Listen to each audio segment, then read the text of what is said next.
But I'm actually getting now some clarity. It's about sensitivity and having people projecting their energy on you. I'm also coming to understand that sometimes, there are those people who are just keep to themselves and keep their head down and work with their own energies, so that they can get a better results of what, of their goals, of what they really want in life. And then on the same scenario, you have people poking at this person who seem to be quiet, who minding their own business, doing what they really want to do, focusing on their own energy, and calling that person names and calling them many names: sensitive, selfish. They can actually, in a way, bullying the person so that the person can react.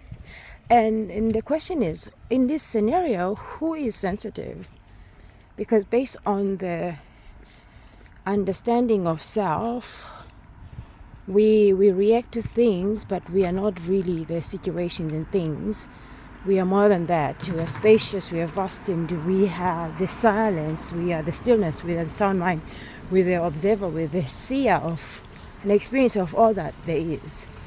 So if someone's going to come to you just because you're quiet and start calling you names, who's actually sensitive? Who's not able? Because being sensitive means you're reactive, you're being impulsive to situations around you. So if someone around you is keeping to themselves and focusing on their own lane, and you get bothered by their way of conduct, then who's sensitive in this case? Do you understand? For me, it doesn't make sense, because I'm like, oh, that's like projecting your own energy in other people's energies, and for me, that is the essence of being unstable with self. And I'm also realizing that people who tend to do that, they don't know who they are. They tend to project and wanting to have control over other people instead of just controlling their own lives. And that's what really I'm actually understanding now for the first time ever.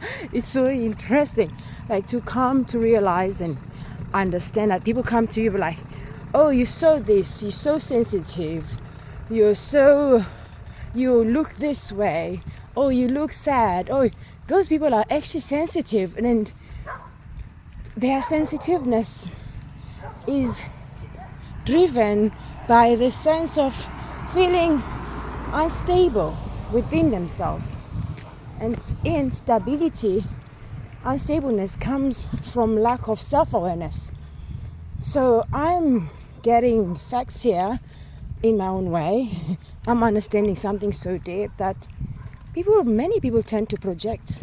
They tend to project their own world into your life. And if you're not aware of yourself, you will fall for those guilt-tripping moments. You fall for them. You believe it's true, even though it's not even true. You actually do distract you as well.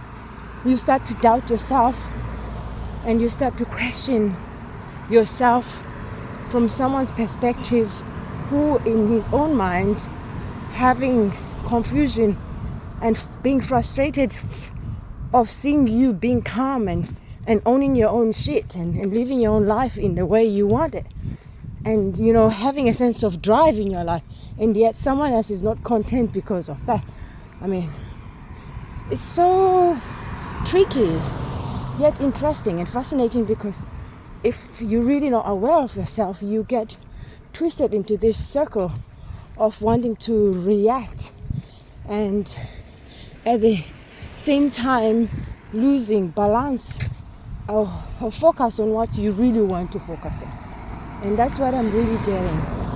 It's very interesting, because I feel like in my life I've had a lot of those incidents where people were I was never a victim, but I didn't know who I was. That's the plain truth. I didn't know who the fuck I am. And I am realizing I'm a person of silence. I like stillness. I just like stability. I'm drawn, I'm inclined. My energy is made out of that. It's of balance. And I'm the person who can be with or without. I can just, I'm adaptable, flexible, malleable, teachable. I'm easy to go. I'm within the flow, right? And I'm realizing I tend to attract people who are just the opposite, especially in my past. And I'm trying to make sense. Well, and I'm like, until now I'm realizing, oh, it's because I was actually programmed in that way. I grew up in the background like that, where I was in a position where I had to neglect myself, my needs, my basic needs, which is stillness, which is presence, connectivity, sense of being connected. And I had to step out of sight of myself so that I can entertain other people and be a people pleaser.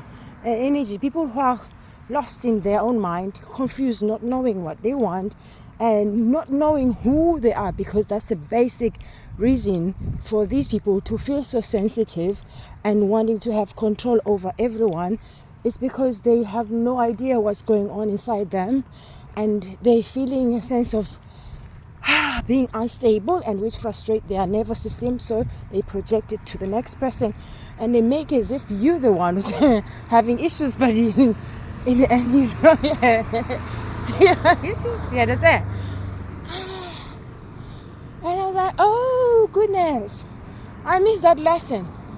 I actually never learned that one, and I'm understanding, and I'm like, oh wow, oh, that's what I've been doing. No wonder my nervous system, when I'm around such people, I feel something, And now I think I know, I understand when I feel that kind of vibe, I know what it's saying. Like I'm next, it's a red flag. Like I'm with people who are not stable within their own mindset. People who haven't found their own true self. People who are not acting from a place of authenticity. People who are not being original with themselves. And there's no right or wrong. It's just learning to read the vibe, the energy. And I'm understanding that it's not them, it's not me, it's just what is. But as a reader, as a healing energy being, I am required to be able to read energies. And that's what I've come to learn now, is to understand what is happening around me when I feel a certain way. Thank you, Grace.